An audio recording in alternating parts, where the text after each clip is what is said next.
Good morning students, this is your Neetu ma'am and again I am back with the question paper या question bank solution of 12th standard released by Maharashtra board authorities. Okay बच्चा, तो we have done two questions before this in which I have taught you how to solve the prose section question, that means the passage given to you and the question based on the passage. So we have already done two passages that were the scene passages from your textbook. Now today I am going to solve the question number 3 of the prose section of your question bank. So let's begin with the question number 3, that is the scene passage from the question bank. Let's begin. Students, let's begin the passage and the passage. The first word of the passage, the name of the character, that is Soapy. सोपी वाला हमने कोई chapter पढ़ा था text book में? Yes, definitely पढ़ा था. Remember I have explained you the cops and the anthem. Remember the man Soapy who tried to enter the prison because the winter was coming and he want his winter to be just in a relaxed manner. He don't want to be in a out thing. That means वो open में नहीं रहना चाहता था because इतनी सर्दी आने वाली थी और वो सर्दी में prison में जाके आराम करने वाला था. तो ये उसका प्लान था. He want to be caught and arrested and he want to get into the prison for the next 3-4 months so that his winter months would be in the relaxed thing. He don't want to be outside in the garden on the bench in the chilling winter. So his plan was to get arrested. Okay, remember that. So this is the passage from the chapter, the Corpse and the Anthem, and the main character of the chapter is Soapy. So let's begin. Soapy left his bench and strolled out of the square and across the level sea of the asphalt where Broadway and Fifth Avenue flow together. तो वो अपनी bench से उठा और वहाँ देख रहा है बीच पर कि उसके दिमाग में कुछ आइडिया चल रहा है. क्लियर? तो वो सी साइड पर है, कुछ प्लान कर रहा है. Now what's the plan? Let's check out. Up Broadway he turn and stopped at a luxurious cafe. वो एक luxurious cafe, luxurious means very high profile, बहुत ग्रैंड, ओके, लैविशिंग. तो वो एक लैविशिंग कैफे के बाहर आके खड़ा हुआ and he is having some plan, some idea regarding getting arrested. Okay, अब कैफे के बाहर खड़े होके वो क्या सोच रहा है? Let's see. Soapy had confidence in himself.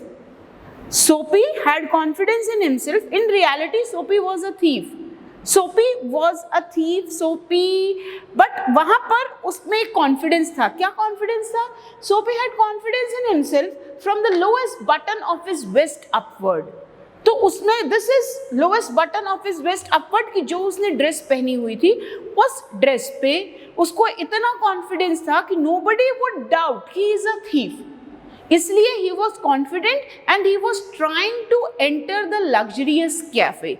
Okay, now check out further. He was shaven and his coat was trim and his neat black bow had been presented to him by a lady missionary on Thanksgiving Day. So I told you the attire, the dress what he was wearing was nice. So he was confident in himself by the clothes he was wearing. तो उसको लग रहा था कि वो इस cafe के अंदर easily enter हो जाएगा and nobody would doubt he is a thief and he was having some further plan regarding his arrest. तो वो उस कैफे में अंदर जाना चाहता था और उसके कपड़ों को लेके वो बहुत कॉन्फिडेंट था.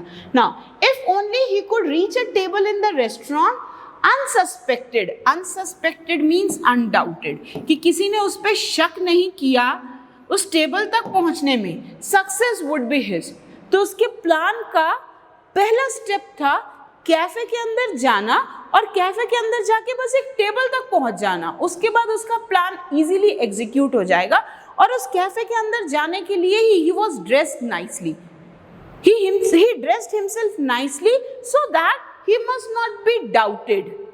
उस पर कोई शक नहीं करे इसलिए. और वो यही कह रहा है कि बस उस टेबल तक पहुंच जाऊं मैं बिना किसी की नजर में आए तो फिर सक्सेस मेरी है. दैट मीन्स मेरा प्लान काम कर जाएगा. तो let's see. The portion of him that would show above the table would raise no doubt in the waiter's mind. तो जब वो टेबल पे बैठेगा और जो पोर्शन टेबल के ऊपर से उस वेटर को दिखाई देगा उस पोर्शन पे वेटर को शक नहीं जाएगा. Because as we have told earlier कि उसका कोट बहुत अच्छा है, उसका फेस शेवन किया गया है, नीट एंड क्लीन लुक है उसका, तो किसी का भी शक नहीं जाएगा कि वो चोर है. A roasted mallard duck thought Soapy would be about the thing with a bottle of wine and then some cheese, a cup of coffee and a cigar. तो वो कैफे के बाहर खड़ा खड़ा ही मेन्यू डिसाइड कर रहा है कि what he would order in the cafe when he would reach the table. कि जब वो टेबल पे पहुंच जाएगा तो वो क्या क्या ऑर्डर करेगा for his meal, and these things he had in the plan कि what he will order. So the total would not be so high as to call forth any extreme of revenge from the cafe management, and yet the meat would leave him filled and happy for the journey to his winter island. Now pay attention boys, what does the word winter island means here? Winter island, the prison where he want to go after his arrest. वो यहाँ jail में जाना चाहता है अपनी सर्दियों के time को इंजॉय करने, बिकॉज यहाँ उसको फ्री में खाना मिलेगा, फ्री में शेल्टर मिलेगी, ना खाने के लिए पैसे देने हैं ना रहने के लिए पैसे देने हैं, तो वो सिर्फ अरेस्ट होना चाहता है विंटर आइलैंड जाने के लिए. और इसीलिए एज अ थीफ उसके पास $1 भी नहीं है, still he want to get into that luxurious cafe and he is having some huge menu to order. कि जब वो ऑर्डर देगा और उसके पास पैसे नहीं होंगे उस ऑर्डर को पे करने के लिए, तो जो होटल मैनेजमेंट है वो उसको पुलिस के हवाले कर देगी. Police will arrest him and police will take him to the prison and his plan will be successful. Now see, but as Soapy, देखो हमारा प्लान कुछ भी हो लेकिन गॉड का प्लान अलग होता है. सोपी ने पूरा फुल प्रूफ फाइनल प्लान बनाया था. नाउ लेट्स सी क्या उसका प्लान फाइनली पास हो पाया, फाइनली एग्जीक्यूट हो पाया. Let's see. बट एज सोपी set foot inside the restaurant door, जैसे ही सोपी ने रेस्टोरेंट के डोर पे पहला कदम रखा, the head waiters I fail upon his tattered trousers. जो हेड वेटर था उसकी नजर उसके फटे हुए ट्राउजर्स पे गई. Trousers means pants. अब सोपी ने ब्लेजर तो बहुत अच्छा पहना हुआ था, उसका फेस भी क्लीन शेव था, तो उसको लग रहा था कोई इस पे ध्यान नहीं देगा. Remember he was in the confidence कि टेबल के ऊपर जो पार्ट दिख रहा है तो कोई डाउट नहीं करेगा, बट वो भूल गया कि ट्राउजर्स उसकी पुरानी थी और वेटर का ध्यान सबसे पहले वहां गया गेट पर ही. एंड डिसेडेंट शूज, डेसिडेंट शूज मीन्स पुराने, घिसे हुए, फटे हुए, तो उसकी पैंट भी पुरानी थी और उसके शूज भी पुराने थे. Now let's see what happened. Strong and ready hands turned him about and conveyed him in silence and haste to the sidewalk and averted the ignoble fate of the menace Mallard. Now see, strong and ready hands. तो waiter ने उसको hold किया, जैसे ही वो घुस रहा था waiter ने उसको होल्ड करके टर्न कर दिया, बाहर का रास्ता दिखा दिया. कहाँ का रास्ता दिखा दिया? And conveyed him in silence, और धीरे से उसके कान में बोल दिया जल्दी से कि बेटा बाहर निकल जाओ, अंदर आना ही नहीं. और जैसे ही उसको टर्न किया बाहर की तरफ, दैट मीन्स उसकी किस्मत भी पलट गई. फेट मतलब लक, तो दैट मीन्स उसकी किस्मत में नहीं है उस होटल में जाना और उस होटल में जाके खाना खाना और अरेस्ट होना. तो दैट मीन्स हेड वेटर ने उसका पूरा प्लान फेल कर दिया. क्लियर? नाउ सोपी टर्न्ड ऑफ ब्रॉडवे. तो सोपी जहां कैफे के अंदर जा रहा था, अब वेटर ने उसको वापस ब्रॉडवे की तरफ टर्न करके बाहर का रास्ता दिखा दिया, बाहर निकाल दिया. Now it seem that is route to the coveted island. Again coveted island, prison, winter island. तो विंटर आइलैंड या जेल जाने का रास्ता, रूट मतलब रास्ता, was not to be an easy one. तो उसके लिए जेल जाना आसान नहीं हो रहा है, जेल जाना आसान नहीं हो रहा. He is making the plans to get arrested, still it's not an easy task for him to get arrested and to get into the winter island. Okay, now some other way of entering the limbo must be devised. Limbo again the jail, the prison. तो उसको ये लग रहा है कि अब jail जाने के लिए या प्रिजन जाने के लिए कुछ अलग रास्ता ढूंढना पड़ेगा. At a corner of 6th Avenue, electric lights and cunningly displayed bars behind plate glass made a shop window attractive. तो जब वो बाहर आके खड़ा हुआ, उसने मार्केट में देखा तो एक ग्लास शोरूम में अंदर बहुत अच्छी लाइट्स चमक रही थी। तो what he did, Soapy took a stone and dashed it through the glass. अब एक रोड पे खड़ा है यार और शोरूम है कांच का, पत्थर उठाया और मारा उस शॉप के ग्लास के ऊपर and that glass window crushed down. Now अब ये तो गलत बात है, आप किसी भी रोड पे खड़े होकर किसी भी दुकान पे पत्थर मार के उसका शीशा नहीं तोड़ सकते। This is a crime. Now what happened, people came running round the corner, a policeman in the lead, policeman in the lead, policeman सबसे आगे आगे आया और वहां जितने लोग खड़े थे सब भाग के सोपी की तरफ आए कि why he has done this. Now let's see. सोपी स्टूड स्टिल, सोपी एकदम स्टिल खड़ा रहा, with his hands in his pockets and smiled at the sight of brass button. He was so confident कि जो किया है भैया, हमने just arrest me। तो बिल्कुल पॉकेट में हाथ डाल के एकदम शान से खड़ा है कि पुलिस आएगी और पकड़ के ले जाएगी। Now let's see. Where's the man that done that? Inquired the officer agitatedly. तो वो पुलिस ऑफिसर ने सोपी से पूछा कि किसने किया ये, और वो आदमी कहाँ गया जिसने ये कांच तोड़ा है, बताओ मुझे। Don't you think that I might have had something to do with it? तो सोपी खुद बोल रहा है कि आपको नहीं लगता ये काम मैंने किया है, ये मैंने ही किया है। सोपी खुद पुलिसमैन को बता रहा है कि ये कांच मैंने तोड़ा है और ये काम मैंने किया है। Said सोपी with a friendly voice as one greets good fortune. Fortune मतलब किस्मत, good fortune अच्छी किस्मत। तो सोपी बड़े आराम से बड़े फ्रेंडली टोन में पुलिसमैन को बता रहा है कि ये काम मैंने किया है और वो अपनी अच्छी किस्मत को बुलावा दे रहा है। अच्छी किस्मत क्यों? जेल जाना अच्छी किस्मत है, सोपी के लिए तो है, because it is Soapy's plan to get into the winter island to pass the winter time, to pass the chilling winter time in the prison. Okay, the policeman refuse to accept Soapy even as a clue. Now see, वो खुद बोल रहा है कि मैंने पत्थर मार के तोड़ा है, बट पुलिसमैन मानने को ही राजी नहीं है। पुलिसमैन उस पर विश्वास ही नहीं कर रहा है कि अगर तुमने तोड़ा है तो तुम यहाँ खड़े क्यों हो, और खुद ही मुझे बता रहे हो मैंने तोड़ा है, इसका मतलब तुम झूठ बोल रहे हो। Now C, men who smash windows do not remain to chat with the police. Of course, तो पुलिसमैन ने क्या रीजन दिया कि जो लोग ऐसे गलत काम करते हैं वो वहां रुके नहीं रहते पुलिसमैन से बातें करने के लिए और खुद अपने आप को सरेंडर करने के लिए। दैट मीन्स तुम झूठ बोल रहे हो। Now see, no matter what plans we have, God has a different plan for everyone. तो हमारे प्लान से दुनिया नहीं चलती, गॉड के प्लान से दुनिया चलती है। तो सोपी ने एक प्लान बनाया कि उसको जेल जाना है, उसने विंडो का ग्लास तोड़ा, लेकिन खुद एक्सेप्ट किया, पुलिसमैन से खुद जाके बोला कि मैंने तोड़ा है, तो भी पुलिसमैन मानने को रेडी नहीं है। Men who smash windows do not remain to chat with the police. They take to their heels. Now they take to their heels कि वो भाग जाते हैं। This is an idiom.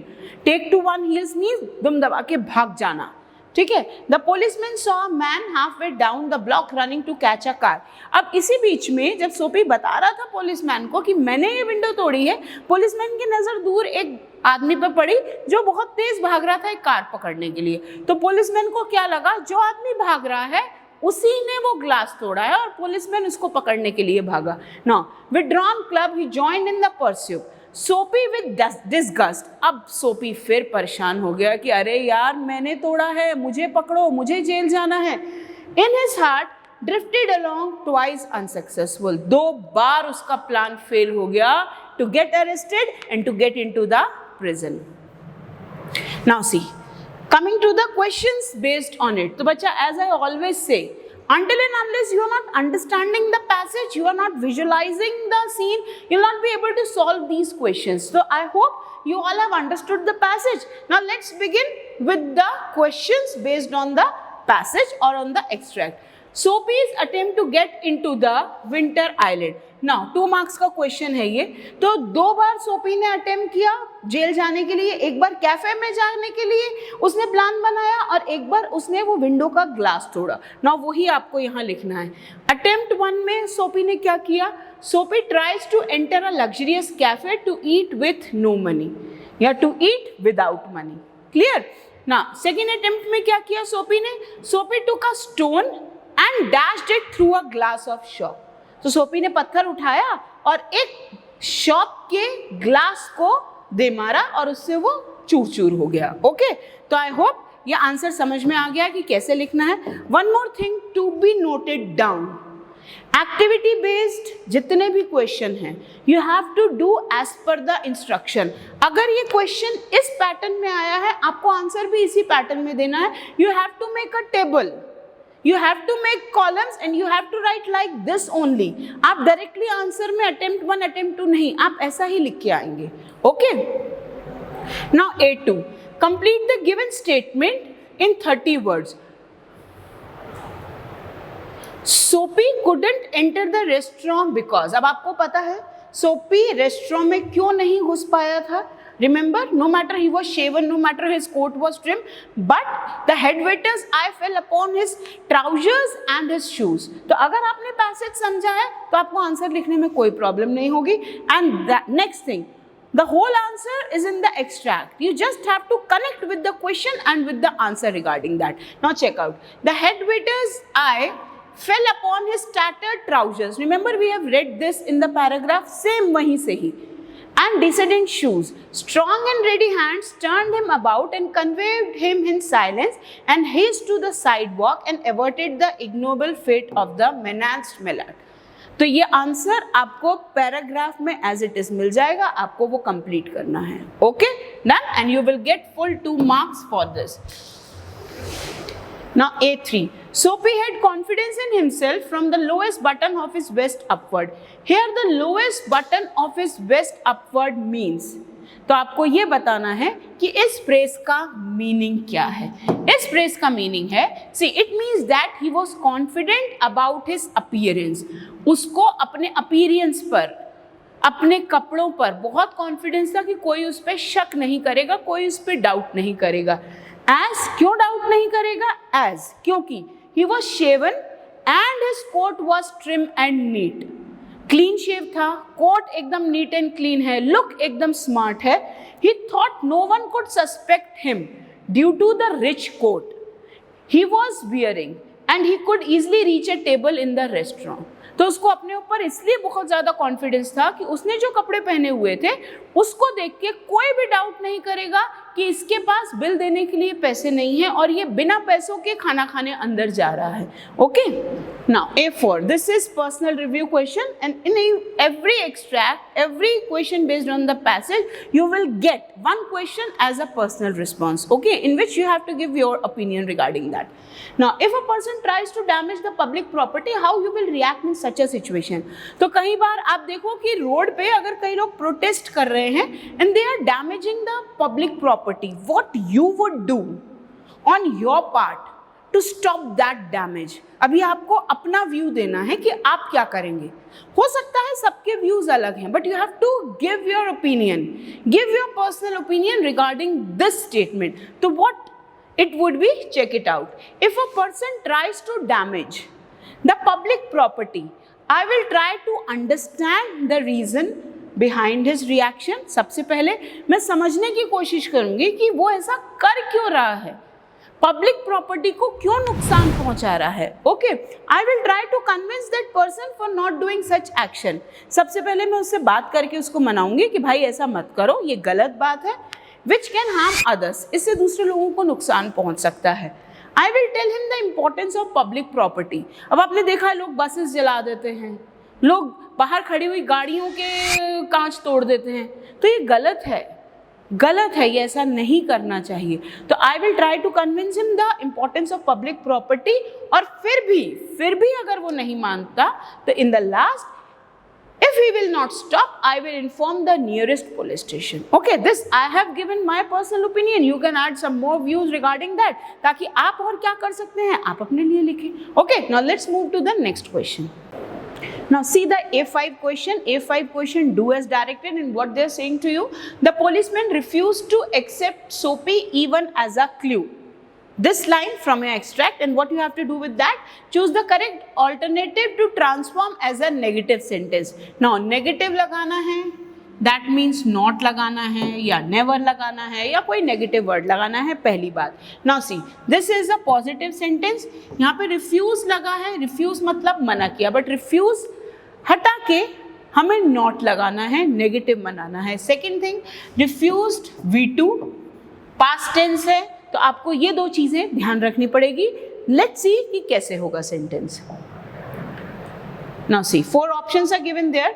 The policeman did not accept. Now जब भी आपको negative बनाने के लिए सेंटेंस मिल रहा है, जैसे मैंने आपको बोला कि आपको रिफ्यूज ध्यान रखना पड़ेगा कि रिफ्यूज में क्या है. रिफ्यूज मतलब मना करना. तो आप नेगेटिव बना रहे हैं तो जो भी वर्ब है उसका ऑपोजिट वर्ड यूज करके फिर नॉट लगाएंगे तो वो नेगेटिव होगा. और टेंस कौन सा है? Past tense. तो लेट्स चेक. रिफ्यूज्ड का ऑपोजिट नॉट एक्सेप्टेड. क्लियर? अब आप देखिए, the policeman did not accept. Now यहाँ पास्ट टेंस के लिए डिड लगा है, डिड के बाद नॉट लगा है और यहाँ एक्सेप्ट लगा है. Clear? This is the thing. Next देखिए, the policeman had never accepted. Now never लगा है, एक्सेप्टेड लगा है, हैड लगा है. हैड है पास्ट परफेक्ट टेंस, हमें चाहिए past tense. Okay. Now the policeman did not accepted. यहाँ डिड नॉट एक्सेप्टेड लिखा है. डिड नॉट एक्सेप्टेड में ये तो पास्ट टेंस के लिए ठीक है, बट बच्चा डिड के बाद कभी भी V2 फॉर्म नहीं लगता. मैंने आपको बताया है, डिड हो, डू हो, डस हो, इनके बाद हमेशा V1 लगता है. चाहे डिड के बाद नॉट लगा हो, डू के बाद नॉट लगा हो, डस के बाद नॉट लगा हो, कोई फर्क नहीं पड़ता, V1 ही लगेगा. So this is wrong. ये तो रॉन्ग हो गया ना. The policeman could not accept. Could की जरूरत ही नहीं है, हमें डिड चाहिए, तो यहाँ ये गलत है, यहाँ हैड गलत है. This is the correct answer. Did not accept. So this first one is the right option. Okay. Don't you think that I might have had something to do with it, said Sophie. Choose the correct alternative to change the sentence into indirect speech. आपको indirect speech में sentence change करना है. Now this is an interrogative sentence. पहली चीज, जब भी आपको question मिल रहा है पहले क्वेश्चन की डिटेलिंग चेक करो. इंट्रोगेटिव सेंटेंस है. जब भी हम इंट्रोगेटिव सेंटेंस को इनडायरेक्ट सेंटेंस में या इनडायरेक्ट स्पीच में चेंज करते हैं, वी हैव टू चेक कि वो इंट्रोगेटिव जो सेंटेंस है वो वर्बल क्वेश्चन है या WH क्वेश्चन है. This is a verbal question. Verbal question है, क्वेश्चन मार्क लगा है, दैट मीन्स क्वेश्चन है. तो जब भी वर्बल क्वेश्चन पूछा जाता है तब इनडायरेक्ट स्पीच में हम इफ या वेदर यूज करते हैं and we remove the question mark. Clear? ये दो चीजें याद रखना. Now see the option. Sophie asked. जब भी हम इंट्रोगेटिव सेंटेंस को इनडायरेक्ट स्पीच में चेंज कर रहे हैं, we will use the word asked, inquired, question. कोई भी एक इन तीनों में से. यहां लगा है आस्क्ड, तो ये तो ठीक है. If he didn't. अब ये देखिए, मैंने आपको बोला है इफ या वेदर लगा सकते हैं, यहाँ पे इफ लगा है, ये भी ठीक है. Don't you think that I might have had something to do with that. Now don't का यहाँ didn't कर दिया. If he didn't think that, he might have something to do with that. Okay, this option we have seen. Let's check the next options. चलो यहाँ पे चारों हैं, यहाँ देखते हैं. Now see, Sophie asked if he didn't think that he might have something to do with that. Second option, Sophie asked if he didn't think that he might have had something to do with that. इन दोनों में यहाँ पे सिर्फ had का difference है. Okay. Soapy asked if he didn't thought. ना यहाँ पर सी, यहाँ पे डिडंट के बाद थिंक आया है, ये करेक्ट है. डिडंट के बाद थॉट आया है, ये गलत होगा. डिड के बाद V2 नहीं. That he might have had something to do with that. Fourth में देखिए, Sophie asked if he didn't think that he might had, दो बार हैड, तो ये गलत है. Correct answer is this, he might have had something to do with that. Second one is the correct option for the sentence given. Now, this next question, the last question for this passage, match the following, again for 2 marks. Now, आपको ये words दिए हैं. Some of the answers are given there. You have to match with the perfect choice. Perfect match. Stroll, descendant, limbo, coveted. Okay. Now, stroll means to walk. सिर्फ ऐसे walk करना आराम से. तो स्ट्रॉल का कहीं यहाँ पे कुछ आंसर दिख रहा है? See this, walk. Now, decedent shoes. Remember ये word का decedent shoes, पुराने फटे से. Now यहाँ पर old and worn out is the right answer. Clear? Now limbo. Limbo, border place between heaven and hell. यहाँ ये use हुआ था जेल के लिए, prison के लिए. तो heaven और hell के बीच की जो जगह है उसको limbo बोला गया है. So this is limbo. Coveted island. Remember the word was used, coveted island. तो greatly desired या very hardened told. वो कहाँ जाना चाहता था बार बार, उसकी इच्छा क्या थी? Island जाने की. Winter island means prison. So this is greatly desired. This is the fourth, and you can copy the answers from here. Okay. So here we have completed 6 questions based on the extract. That is the third extract. We have done third extract. Same way, I'll solve the next questions in my next video, but just understand the passage, copy down the questions, solve the paper simultaneously, and if you have any of the problem, just share it with me. But the deal is, just comment on the video, share this video as much as you can. This will help you a lot in understanding the English syllabus of your textbook, and just help your friends even by sharing the video, and just give your attendance by doing comment on the video. Your comments are the feedback for me to just do some more better things, something better than this. Okay, but till then, stay tuned. This is your Neetu ma'am saying you bye. Take care.